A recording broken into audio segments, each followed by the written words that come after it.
রাজধানীর গাবতলীতে অবৈধ স্থাপনা উচ্ছেদে অভিযান চালিয়েছে ঢাকা উত্তর সিটি কর্পোরেশন। ভেঙে দেওয়া হয়েছে অন্তত ৩০টি দোকান, হোটেল ও গদি হিসেবে পরিচিত মহাজন বা ব্যবসায়ীর কার্যালয়। বুধবার সকাল 10:15টায় গাবতলী প্রধান সড়কের পাশে এই অভিযান শুরু হয়।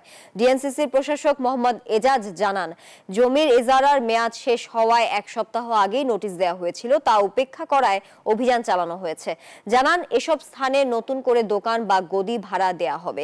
এদিকে দোকান মালিকদের দাবি, ইজারার মেয়াদ শেষ বা অভিযানের কোনো তথ্য তাদের কাছে ছিল না। আমরা এখানকার যে অবৈধ ব্যবসাটি আছে সেই অবৈধ ব্যবসাটিকে একটি বৈধ ফ্রেমওয়ার্কে নিয়ে আসতে চাই এবং এই বৈধ ফ্রেমওয়ার্কে নিয়ে আসার জন্য 1 সপ্তাহ সময় দিয়েছি। 1 সপ্তাহের মধ্যে আমরা আমাদের একটা রাষ্ট্রীয় এস্টিমেট করে ফেলবো কি পরিমাণ রেভিনিউ আমরা এখান থেকে পাবো এবং সেই অনুযায়ী আমরা তাদের সাথে বসে নেগোশিয়েট করে আমরা এক ধরনের অ্যামিকেবল সলিউশনে আসতে পারবো বলে আমরা আশা করি।